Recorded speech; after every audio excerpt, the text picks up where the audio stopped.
Deshaun Watson talked with the media today. He was asked about this year's offense and working with new offensive coordinator Ken Dorsey.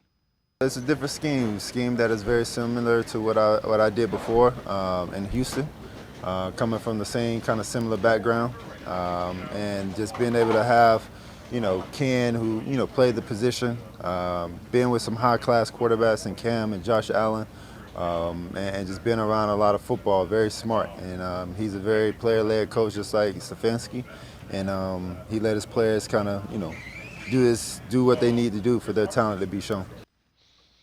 Jake, you do a lot of film breakdown, and we'll get into some of that coming up here in a minute. When you looked at Deshaun Watson in Houston, when he was thrown for all that yardage and kind of viewed as top 3, top 4 quarterback, what did you see him doing well with the Texans? And do you see, the fingerprints of those being brought into this year's offense? Yeah, it's a great question. Something I think we've all been trying to solve for a couple of years now, right? Yeah. Is like he's a unique quarterback in the sense that he can process space, how things work post snap relatively well. He's a unique athlete. One of the better, and I think this is something I need to make clear, and I don't think people understand this.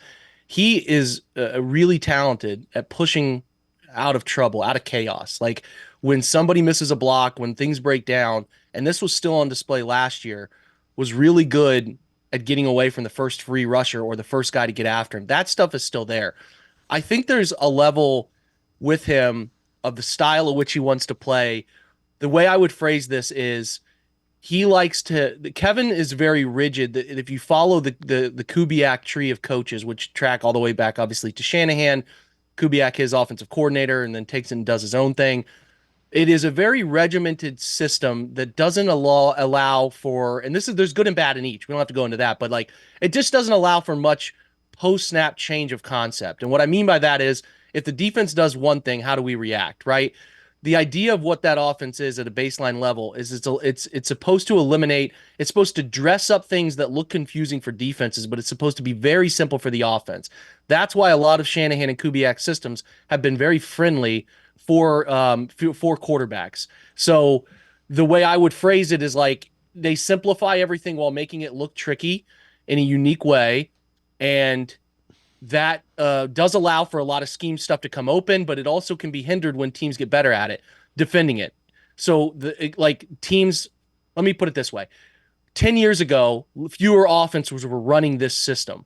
So defenses were not as exposed to it as often, and could get confused on bootlegs, can get confused on run action, things that gave them fits. But as the NFL has evolved and more teams see this every week, including in-house, defenses have gotten really good at defending it.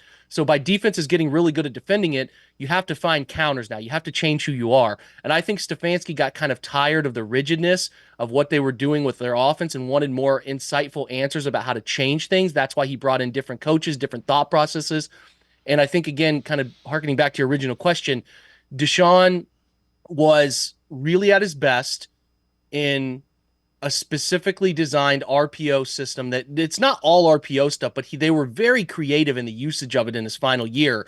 And that stuff has never come naturally to Kevin. How to implement RPOs, how to implement that part of Deshaun's system, and then how to implement those like evolving pass route concepts based on coverage post snap. Ken Dorsey is known to be pretty comfortable implementing option route concepts that create pathways for receivers and quarterbacks to find openings post snap based on coverage looks, right? Because you call coverage beaters, but if say a team comes out in cover 2, they roll to cover 3, does your scheme provide an answer for that? Think that's what they want to get better at. And they also really wanted to get better, and this is where Ken was good because he worked with Cam and he worked with Josh Allen, implementing meaningful run pass option stuff. Kevin has just never come from that in his background. I think he's tried to apply them. He's just never been quite comfortable doing it.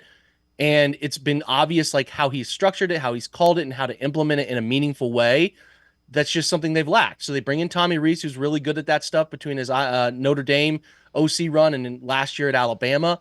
They bring in Nick Charlton, who's got an abundance of experience in this stuff from his days at Rhode Island and then at UConn as the offensive coordinator. Just guys who view football through a different lens I still think some of Kevin's staples will be there, but they want to have more ways to defeat defenses than just the stuff that the baseline offense Kevin has run and his guys with Alex Van Pelt and such.